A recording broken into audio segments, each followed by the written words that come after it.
Sabihin. Off and on. Confident saan? Comfortable ka lang, sorry. Akala mo na gan tayo, di ba? Confident para okay. Deej, how comfortable are you be together, with Ka?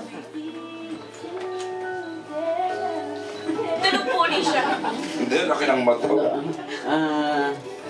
Gano'n ka confident? Nag-level up din ba ang comfort? Gano'n comfortable kami ni Catherine? Siguro, pag bumutot ako, hindi ko na kailangan magsinungaling. Yun na, aamin na agad ako. Gano'n na level na yun. You can never lie to her. Yes. Umabot na sa ganun level. Pag bumutot ka ba, magsisinungaling ka pa sa akin? Kat, go. Hindi, pero sobrang comfortable na kami sa isa't isa. Siguro kasi almost everyday siya yung kasama ko. Tapos, kilalang ko na si DJ, kilalang niya ako. Kaya parang kahit pag hindi na ako mahiya gawin kay DJ. Umabot sa point na parang you don't see yourself na comfortable being seated with another guy. Parang ganun level ba? Yung Mahihirapan. yung, di ba kasi pag yung first, kung compare ko sa first project namin together, hanggang sa ngayon, yung parang nahihiya pa ako kay DJ, di ko alam kung paano siya kausapin. Okay. Pero ngayon parang, pwede mo sabihin kahit ano na sa kanya, kasi alam mo na maintindihan ka niya. Thank you. And last ko na lang kay Direk Cathy. Since di ba parang 90s ko yung setting ng movie, bilang tayo nakaka-relate sa 90s. Yeah. May na-date ko ba kay gangster before?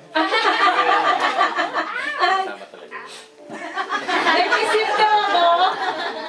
Malagangster, yes. Depende sa definition natin ng gangster. Like in this film, gangster has a different meaning. Hindi naman siya yung gangster. Kaya ang albularyo. Albularyo lolong dito. Tinawa. Kasi gusto kong isipin nila. Kasi para sa kanila, marami kasi kung nababasa na parang, ba't yung itsura mo, ano albularyo? Akin, hindi pa kasi nila alam Gwapong albularyo. So I just let them be. Sa kayo na nga, pinakagwapong albularyo naman to. And, ang peg talaga namin dito, sino ang anak?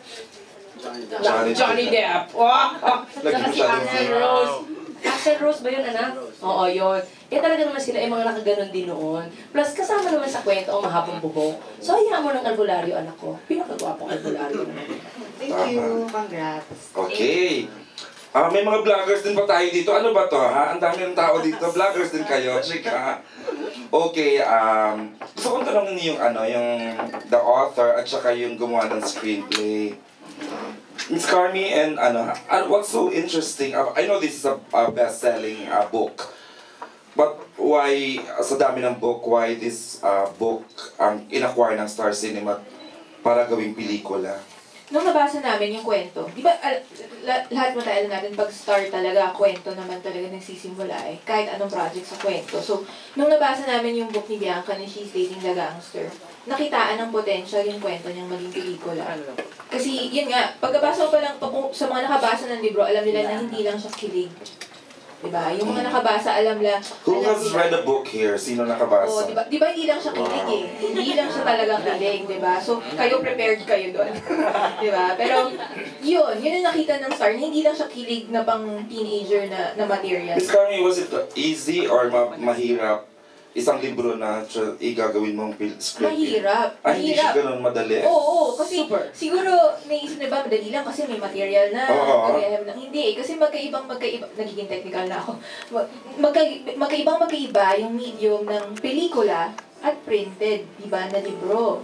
Sa libro, makikita mo detalyado talaga ano yung iniisip, ano yung nararamdaman, diba, nung characters. Pagdating ng pelikula, iba eh, diba, si Direk, ang language ng pelikula, shots. Diba? Ano yung shots ni Direk, paano mo i-visualize. Iba eh, hindi naman malalagay sa pelikula yung ano yung iniisip ng character. Kailangan namin makaisip ng ibang paraan para maikwento yung kwento ni Bianca. Okay. Miss Bianca, you've seen the rushes na ba? Have you seen some of the, or were you there at the actual show? Ano lang, bilang lang yung Okay. pag-visit ko. So how was, sa tingin mo, paano binuhay sa isang pelikula ni Direk Cathy at ng dalawang bida natin ang mga karakter mo sa libro mo? Kasi yung mga nakita ko, yung nasa trailer eh. So, Wala pa yun. marami. Oo. Yung Go Sexy, yung nakita ko na tuloy-tuloy. Ikaw na ikaw yun. Ay, hindi. Hindi, yung character. Chika. Opo, sobra ho. Yung nakita ko, ay, ang galing. Nakikita ko na siya. Talagang exactly how you envisioned it to Kasi simple yung nasa book, dinescribe na kung ano yung ginagawa niya. Siya ginawa niya kung ano yung dapat gawin ng isang character. So excited ka mapanood ang pagsasapelikula ng libro mo tonight. Oo naman. Alright. Okay, more questions please? Si Mami Jo. Hi, good morning po. Congratulations on this movie. Thank As you. everybody's anticipating already. My name is Mami Jojo Consolbatman. Ang tanong ko po ay for Katniel and Direk. What were the things that you needed to consult Bianca on executing your particular role? Were there things that you Oo, kasi halos lahat eh. Well, it starts from Carmi, syempre. Kasi siya yung gagawa ng screenplay. Sila yung mas merong, aside from we met several times, no, for the general questions.